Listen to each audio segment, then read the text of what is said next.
this will be the last lecture video. I promise it will be very short as well. Don't worry about this. We'll talk about the blood sugar regulation. So blood sugar regulation, usually I talk about it in physiology. I group them together with the digestive system. And also I briefly talk about the blood sugar regulation in the endocrine system. Yeah, I talk about it in the endocrine system. I talk about blood sugar regulation in the digestive system as well. Let's take a look. So it is also a Nobel Prize discovery. Okay, pancreas is a very interesting organ because pancreas, we classify pancreas as an endocrine organ. Endocrine glands.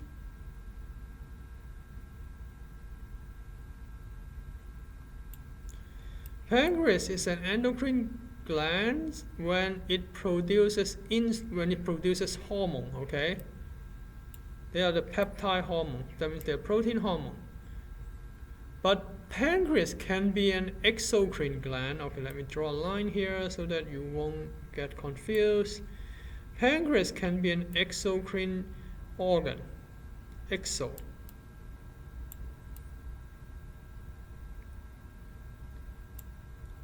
When it secretes enzyme for digestion, meaning that pancreas can be classified under the digestive system.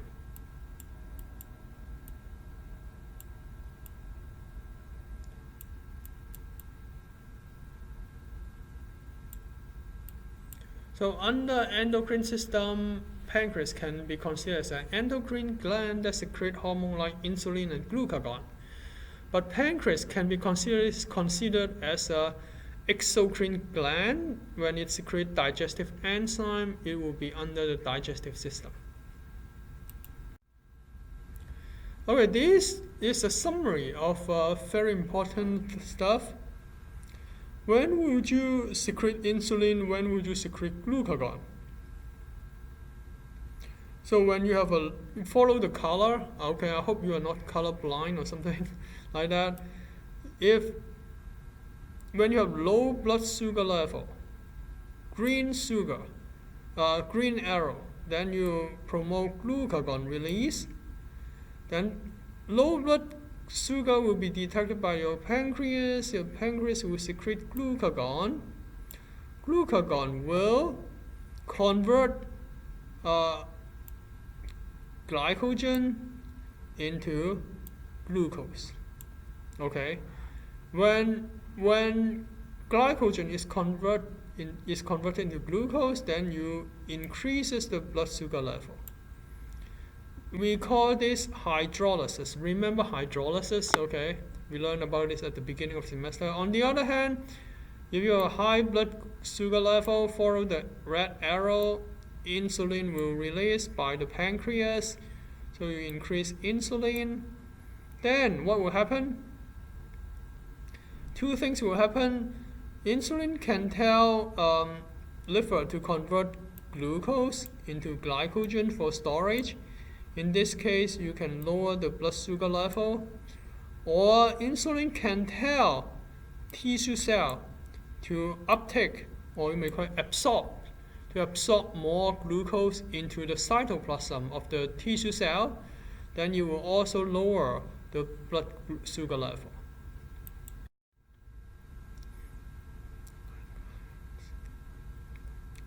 So this is the brief structure of the pancreas. If you take anatomy, unfortunately, you need to know almost everything in here. But since it is a general biology course, I don't require you to know. The only thing I want you to know are these few terms here. Islet of Langerhans. They are the let me see if I can see. They are the pancreatic cell They are the pancreatic cell that produces a hormone. One type of islet of Langerhans is called alpha cells. Alpha cell produce glucagon. Okay, this is not B cell, we call beta cell, okay?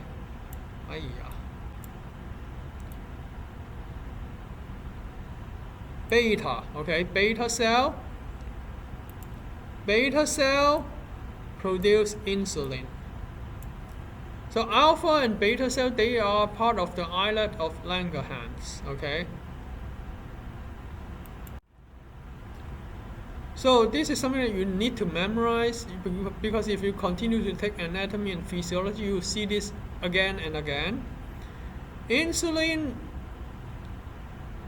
secretion is in response to high blood glucose level. When you have high blood glucose level after meal, after you eat, you may have high blood glucose level. It will stimulate. You will have two. So it can stimulate glucose uptake by the liver. So it will increase.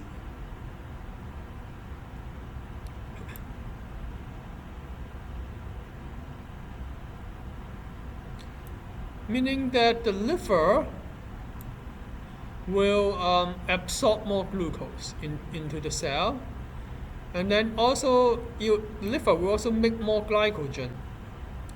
It will also increase, meaning that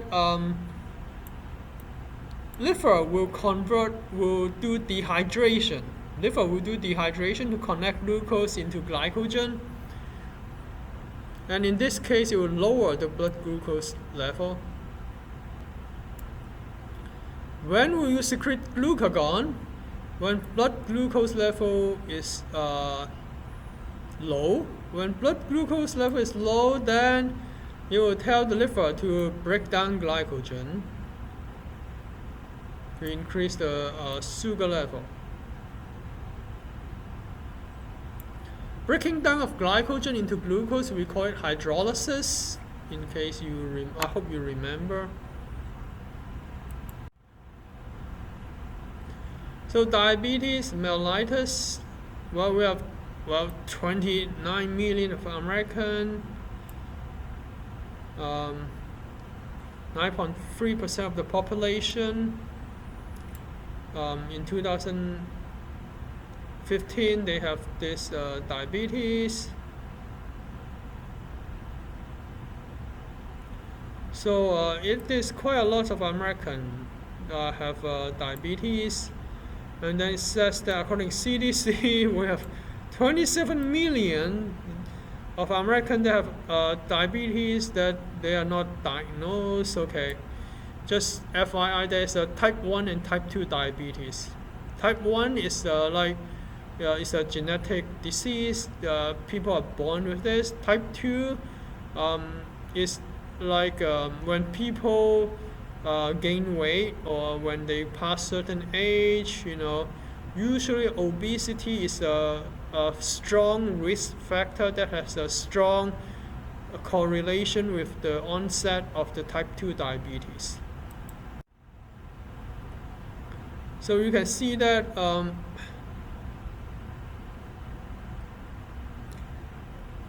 people have the highest incidence of diabetes. Look at the black area. In certain area, the southern state, they have a higher incidence of the diabetes. And also, okay, my geography is not that good. I forgot what was the name of this state here. And then you see that the southern state, it is also highly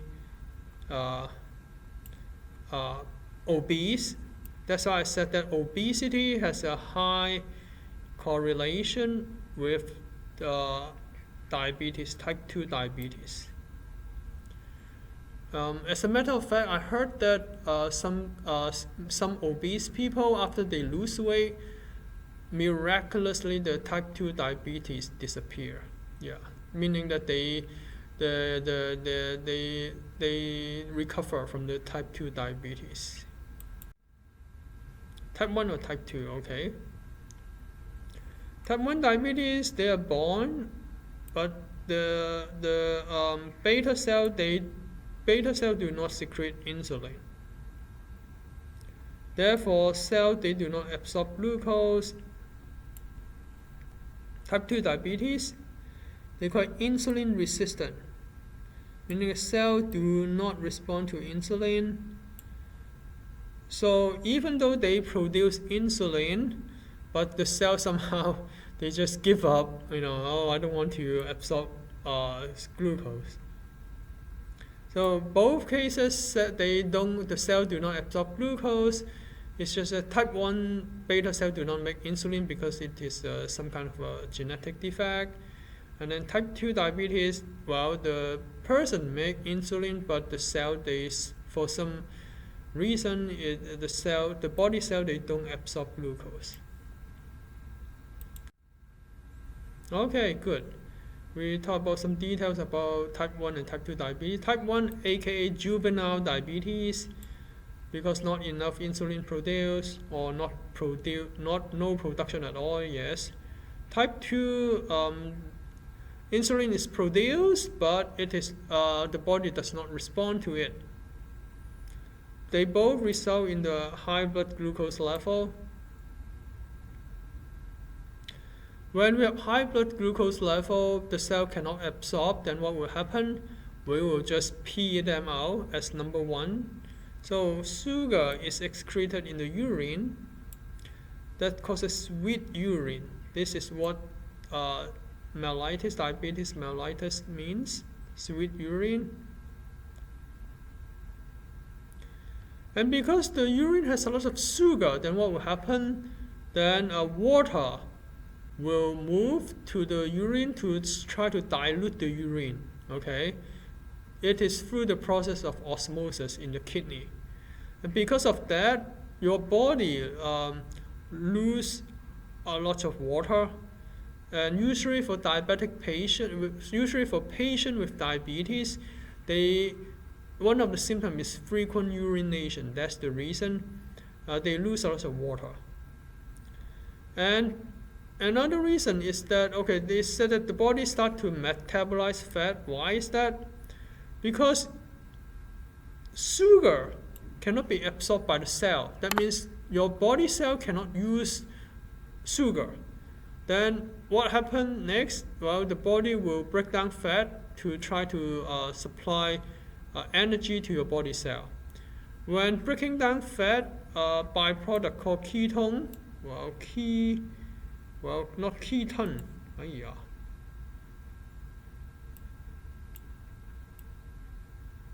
ketone, okay. Ketone increase in the blood, and then it turns the blood become acidic. If the blood is too acidic, it will induce coma, and later on it will cause death. So diabetes can kill people if not diagnosed, and if the patient is not treated, it can kill the patient.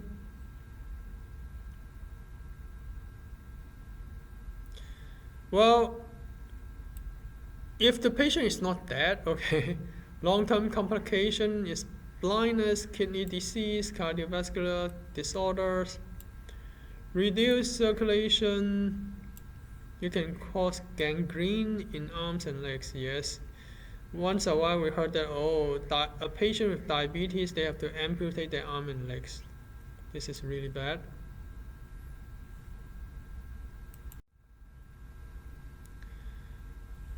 Okay, how do we treat? Okay, there's no cure for diabetes, unfortunately. We can treat it. For type 1, usually the type 1 patient with type 1 diabetes, they inject insulin before meals.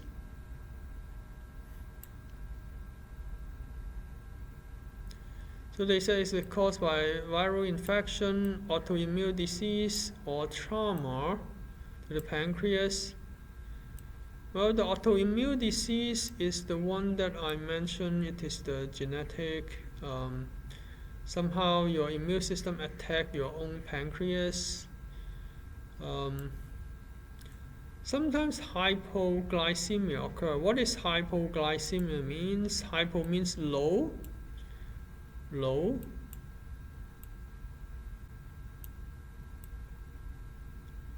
Glycemia. Okay, glyce means sugar.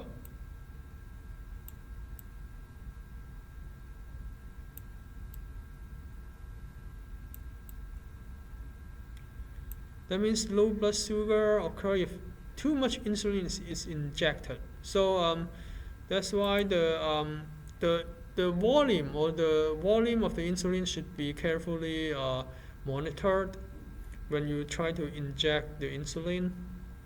Type 2, lose weight. Yes, I told you that obesity has a high correlation with type 2 diabetes. So do exercise and lose weight.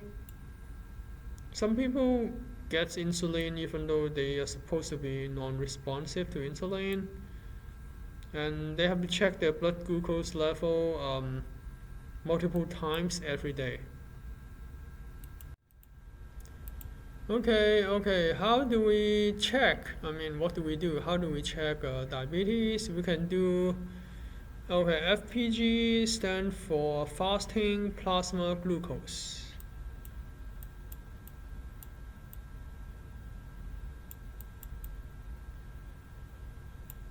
Fasting plasma glucose. It is like a standard blood test, meaning that usually you before you do this, the nurse will tell you that after dinner, then go to sleep, and then when you wake up the next morning, do not eat anything, do not drink any coffee or juice. The only thing you can drink is water. Then usually the appointment is in the morning, so that they can draw your blood after you so-called fasted for 8 hours. Yes, you need to have a 8-hour fasting before they do this fasting plasma glucose level. So depending on your glucose level, then as shown in here, then it is by blood test. They draw your blood and then analyze the glucose level in your blood to determine whether you are normal, pre-diabetes or diabetes. Okay. The other one, OGTT. OGTT stands for oral glucose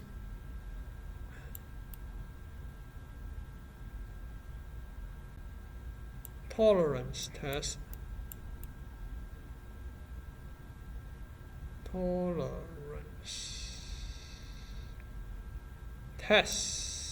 Okay, OGTT. This is also interesting. Okay, you also fast for 8 hours. After that, the nurse will draw your blood, just like the FPG, fasting plasma glucose. And after the nurse draw the blood, then the nurse will give you sugar water to drink. Yes. And then after that, after you drink the sugar water, every hour the nurse will draw blood from you. And depending on the scheme, in here it's called 2 hours. After you drink the sugar water, then the nurse will draw blood from you after 1 hour. And then after another hour, then the nurse will draw blood from you in the second hour.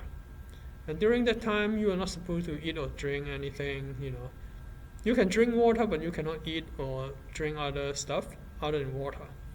So this is the value, your blood sugar value.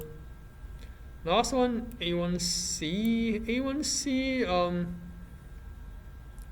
I'm not sure what it stands for, but A1C is a test that they test your blood sugar level in it's like the average blood sugar level in a month. Yeah, basically, it is the only test that you do not need to fast. They monitor your blood sugar level, the average blood sugar level in a month. Okay, your average blood sugar level in a month. So this is the only test that you don't need to fast. These are the cutoff points. So next time we'll start with evolution and ecology. So yeah, that's it.